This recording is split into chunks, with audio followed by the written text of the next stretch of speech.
지금 우리 주변에서 빚 때문에 고통받는 사람들이 너무나 많고 그 여파가 개인을 넘어 사회 전체로 퍼지고 있습니다. 자영업자들의 폐업이 속출하고 가계부채는 2,000조라는 천문학적인 숫자를 돌파했습니다. 이 숫자는 단순한 통계가 아니라 여러분과 저의 삶에 직접적인 영향을 미칠 수 있는 현실입니다. 먼저 코로나 팬데믹 시기를 떠올려 보겠습니다. 그 시절 자영업자분들이 얼마나 힘들었는지 다들 기억하실 거예요. 정부는 재난지원금을 지급한다고 했지만 그 지원금의 실상을 보면 씁쓸합니다. 전체 지원금 중 현금으로 지급된 부분은 고작 10%에 불과했고 나머지 90%는 대출 형태였습니다. 김수연 씨는 30대 후반의 여성으로 2019년 코로나 직전에 서울 근교에서 작은 카페를 열었습니다. 그녀는 자신의 꿈을 이루기 위해 1억을 투자했는데 이 중 대부분을 사업자 대출로 충당했어요. 코로나가 곧 끝나고 손님들이 다시 몰릴 거야 라는 희망으로 버텼지만 팬데믹이 길어지면서 상황은 점점 나빠졌습니다. 매출은 반토막이 됐고 월 순수익은 100만 원도 안 되는 상황에서 이자는 매달 나갔어요. 최근까지 버티다가 결국 카페 문을 닫았습니다. 권리금은커녕 자리를 넘길 수 있다는 것만으로도 안도감이 들었습니다. 폐업 후에는 사업자 대출 때문에 새로운 사업을 하는 것도 힘들어졌다고 해요. 빚 때문에 제 꿈이 산산조각 났어요. 다시는 이런 실수를 반복하고 싶지 않아요.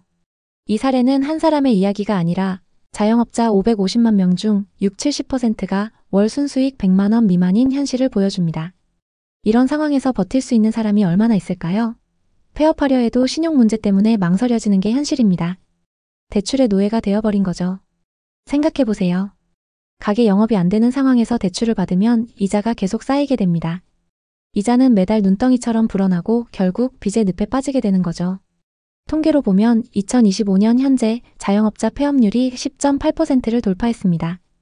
특히 그중 소매업이 20.8%, 음식업은 19.4%로 매우 심각한 수준이에요. 작년 한 해 동안 자영업자 100만 명이 폐업했는데 이는 대한민국 경제사에서 처음 있는 일이에요. 소매업에서만 30만 명 가까이, 음식점업에서는 15만 명이 넘는 분들이 가게 문을 닫았습니다. 왜 이렇게 됐을까요? 코로나 팬데믹 동안 온라인 쇼핑과 배달 문화가 완전히 자리 잡으면서 오프라인 상업시설, 특히 거리 상점들이 큰 타격을 받았습니다. 사람들이 외출을 줄이고 집에서 모든 걸 해결하는 문화가 확산되면서 로드샵 매출이 급감했어요. 매출이 줄면 당연히 대출 이자를 갚기 힘들어지고 결국 폐업으로 이어지는 악순환이 시작된 거죠. 이게 바로 우리나라의 현재 모습입니다. 이제 이 문제를 과거 현상과 비교해 보겠습니다. 2008년 미국의 글로벌 금융위기를 떠올려 보세요. 이른바 서브프라임 모기지 사태였죠. 서브프라임은 신용이 낮은 사람들에게 무리하게 대출을 해준 제도를 말합니다. 갚을 능력이 부족한 사람들에게도 은행들이 마구잡이로 돈을 빌려줬어요. 왜냐하면 집값이 계속 오르고 있었으니까요. 2001년부터 2007년까지 미국에서는 집값이 상승하면서 이런 식의 투자가 성행했어요. 예를 들어 10억짜리 집을 9억 대출로 사서 1억만 투자하고 나중에 집값이 12억이 되면 2억의 차익을 얻는 구조였죠. 이게 몇 년 동안 계속되면서 경제가 거품처럼 부풀어 올랐습니다. 하지만 집값이 멈추거나 떨어지는 순간 이자 갚을 능력이 없는 사람들이 무너지면서 경제 전체가 휘청거립니다. 당시 미국 전체 주택 담보 대출 중 80% 정도는 비교적 안정적이었지만 그 나머지의 부실이 도미노처럼 전체 경제를 무너뜨렸어요. 집을 지을 때 주춧돌이 약하면 전체가 무너지듯이 경제도 밑바닥이 흔들리면 모두가 영향을 받습니다. 지금 우리나라 상황이 이와 비슷해요. 서울에 20억짜리 아파트를 10억 이상의 대출로 산 사람들이 많아요. 몇 년 뒤에 25억이 되면 좋지만 만약 집값이 오르지 않거나 떨어진다면 이자 부담을 감당하지 못해 멘탈이 붕괴되는 거죠. 이게 바로 한국판 서브프라임 위기의 시작입니다. 자영업자 폐업도 이 흐름과 연결됩니다. 코로나 시기에 해외 선진국들은 재난지원금을 현금으로 지급했지만 우리는 90%를 대출로 줬어요. 그 결과 지금 부실 채권이 쌓이고 있습니다. 온라인 쇼핑과 배달 문화가 자리 잡으면서 오프라인 상가 매출이 줄었고 이자 미납이 늘어나면서 폐업이 가속화되고 있죠. 이건 단순한 개인의 문제가 아니라 경제 전체의 문제로 확산되고 있어요. 최동준 씨는 40대 초반의 직장인으로 2021년 부동산 붐이 한창일 때 갭 투자에 뛰어들었습니다. 수도권 신도시의 10억짜리 아파트를 자기 돈 3억, 대출 7억으로 샀어요. 그는 집값이 계속 오를 테니 이자 갚고도 차익을 볼 수 있을 거야 라고 자신했죠. 하지만 2022년 금리 인상이 시작되면서 월 이자 부담이 급격히 늘었고 설상가상으로 집값이 30%나 떨어졌어요. 매달 적자에 시달렸죠. 이자야 그렇다 쳐도 집값이 떨어지는 걸 보고 땅을 치며 후회했습니다. 2025년 현재 집값이 조금 회복하긴 했지만 아직도 2억가량 손해 중입니다. 최동준 씨는 이렇게 말했어요. 빚이 제 인생을 망쳤어요. 그때 욕심을 내지 말 걸 그랬어요. 이제 가계부채 문제로 넘어가겠습니다. 2025년 현재 대한민국 가계부채는 2천조 원을 돌파했습니다. 이는 GDP 대비 90% 수준으로 국민 한 명당 평균 4천만 원 이상의 빚을 지고 있는 셈이에요. 이 빚의 대부분은 주택담보대출입니다. 금리가 오르면 이자 부담이 폭증하죠. 최근 카드 대출 연체율이 급등하고 있는데 그 속도가 과거 2008년 금융위기 때와 비슷해요. 정부는 금리를 인하하며 대책을 내놓고 있지만 이게 근본적인 해결책이 될까요? 그렇지 않다는 의견이 많습니다. 왜냐하면 자영업자 폐업이 계속되면서 부실 채권이 계속 쌓이고 있기 때문이에요. ESC는 2022년 지방 상가를 투자했습니다. 5억짜리 상가를 3억 대출로 샀어요. 지역개발 호재가 있다는 소식에 임대 수익이 좋을 거야 라고 믿었죠. 하지만 개발이 지연되고 지역 인구 유출로 임대 수요가 없었어요. 이자는 매달 쌓여갔고 결국 올해 초에 손해를 보고 팔았습니다. 손실액은 1억 5천만 원이었어요. 김수연 씨는 제게 이렇게 말했어요. 빚의 공포가 정말 뼈저리게 느껴져요. 호재만 믿고 덤볐다가 큰 코 다쳤어요. 이 사례는 빚으로 무리한 투자를 했을 때 어떤 결과가 오는지 보여줍니다. 개인의 실패가 쌓이면 사회 전체가 흔들리게 되는 거죠. 금융권 상황도 살펴보겠습니다. 다행히 1금융권은 부실 채권의 충격을 어느 정도 버틸 수 있는 상태입니다. 하지만 문제는 2금융권이에요. 저축은행이나 카드사 같은 곳에서 부실이 터지면 충격이 상당히 클 겁니다. 이게 바로 빚으로 쌓아 올린 경제가 터지는 순간이에요.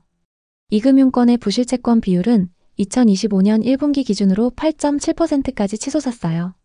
이는 금융위기 이후 최고 수준입니다. 정부는 이런 상황을 해결하려고 다양한 대책을 내놓고 있어요. 최근 세제 대책으로는 공시지가 현실화, 종합부동산세 유지, 재건축 초과이익 환수제 유지가 발표됐습니다. 하지만 가장 중요한 건 공급 대책이에요. 3기 신도시의 공급 속도를 빠르게 하면 2029년쯤 입주가 가능해요. 정부가 박차를 가하면 빠른 시기에 분양할 수도 있죠. 게다가 만약 분양가가 현 시세의 70% 수준이라면 예를 들어 5억짜리 아파트를 3억 5천만 원에 분양한다면 무주택 실수요자들은 분명 기회를 노릴 겁니다. 조성원가로 공급하면 더 저렴해질 수 있어요. 이런 정책은 한쪽으로 몰리는 수요를 분산시키는 효과가 있어요. 물론 이처럼 강력한 대책이 빠르게 적용되면 시장이 안정화되지만 약한 대책이 천천히 조금씩 나오면 효과가 크지 않을 수 있어요. 인구 구조를 보면 더 심각해요. 결혼 건수를 보세요. 1990년대에는 연간 40만 쌍이 결혼했지만 지금은 20만 쌍으로 줄었어요. 2033년에는 10만 쌍 이하로 떨어질 거라는 예측이 나옵니다. 신규 주택 수요가 급격히 줄어드는 거죠. 반면 건설사들은 연간 3, 40만 호를 공급할 수 있는 능력이 있어요. 공급 과잉이 될 가능성이 높습니다. 5년 뒤를 생각해보세요. 집값이 오를 거라고 잘못 판단하고 무리하게 투자하면 낭패를 볼 수 있어요. 서울과 수도권은 지금 꼭지점에 와 있다고 봅니다. 경매 시장은 어떨까요? 지금 경매 물건이 많이 나오고 있어요. 투자 실패로 내놓는 물건들이 늘고 있죠. 예전에는 경매 시장이 고수들만의 영역이었지만 지금은 대중화됐어요. 유튜브에 경매 관련 강의도 많고 정보도 쉽게 구할 수 있죠. 경매를 잘하면 그만큼 높은 수익을 낼 수 있습니다. 다만 아무리 대중화가 되고 있다고 해도 숨은 리스크도 많죠. 경매도 무작정 뛰어들지 말고 경매 대리인 자격이 있는 공인중개사나 전문가의 도움을 받는 것이 좋습니다. 상업용 부동산 시장은 상황이 많이 심각합니다. 일부 지역은 매년 공실률이 급격히 늘고 있죠. 특히 신도시의 경우 엄청납니다. 공급이 많았던 만큼 누적된 공실을 해소하려면 시간이 많이 필요합니다. 수익률만 보고 접근했다가는 크게 실패할 수 있습니다. 상권, 수요, 비용 등 꼼꼼한 검토가 필요한 영역입니다. 결론적으로 지금은 공격적으로 투자할 때가 아닙니다. 보수적으로 자산을 관리해야 할 시기이죠. 최근 규제들과 같이 정부가 강력한 대책을 내놓으면 시장은 조금씩 안정화될 거예요. 하지만 약한 대책이 나오면 일시적으로 집값이 반짝 오르다 다시 무너질 가능성이 높아요. 이럴 때 여러분은 꾸준히 경제 공부를 해서 실력을 쌓으셔야 합니다. 빚으로 쌓아 올린 경제가 터지기 전에 여러분의 자산을 지키세요. 미리 철저하게 준비를 한다면 앞서 살펴본 투자자들과 같은 실패는 면할 수 있습니다. 혹시 이와 비슷한 부동산 고민을 하고 계신가요? 여러분의 이야기가 있다면 자유롭게 공유해주세요. 당신의 경험이 누군가에게 큰 힘이 될 수 있습니다. 오늘의 이야기에 공감하셨다면 구독과 좋아요를 눌러주세요. 오늘도 시청해주셔서 감사합니다. 다음 편엔 더 좋은 내용으로 찾아뵙겠습니다.